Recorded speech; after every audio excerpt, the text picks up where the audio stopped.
Welcome to this quick micro lecture on specialization.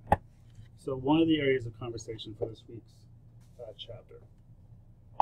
Now, specialization, right, really deals with comparative advantage. Comparative advantage is something that everyone does best when each person or country really concentrates on the activities for which their opportunity cost is the lowest. Right, and this can create absolute advantage and comparative advantage. A person has an absolute advantage at a particular task if he or she can perform the task in fewer hours than the other person.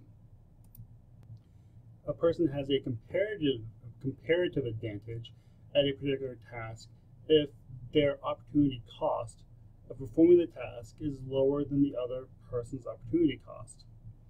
Comparative advantage doesn't just care about your skill, right, at the task, but about your skill at that task compared to your skill at other tasks.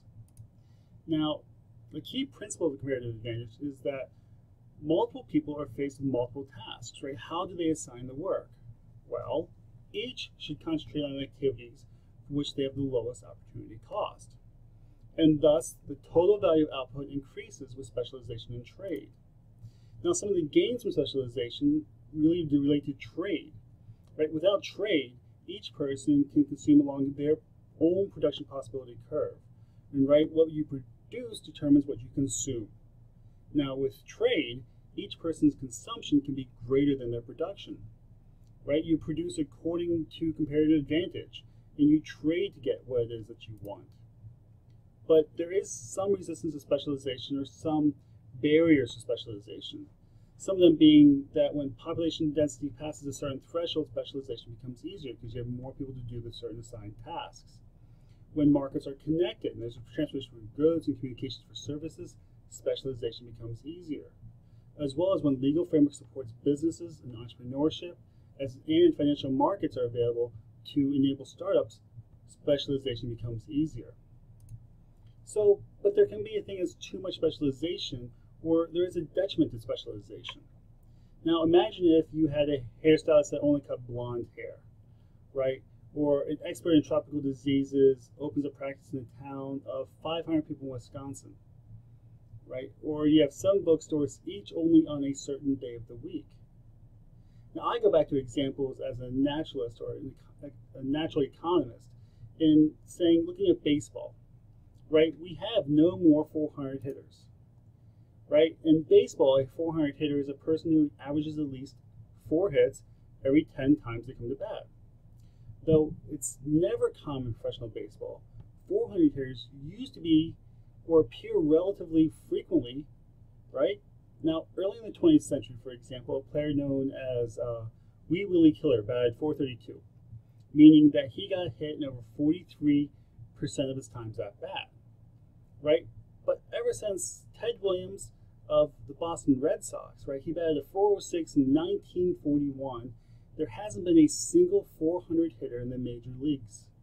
Now, some people would argue that this disappearance of the 400 hitter just means that the players aren't as good as they used to be in yesteryear, right? But if you look at it more closely, that claim really doesn't hold water.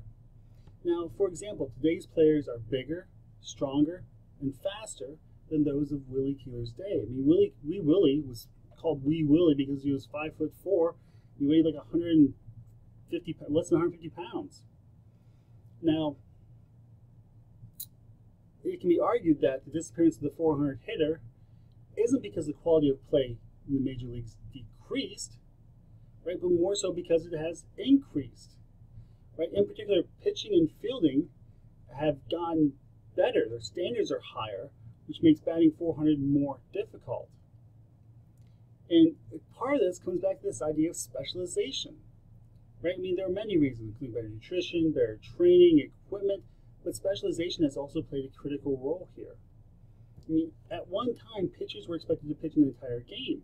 Now, pitching staffs include pitchers who specialize in starting the game, or starters, others who pitch 2 to 3 innings in the middle of the game, middle relievers, right? And we have late relievers and closers who pitch the last inning of the game.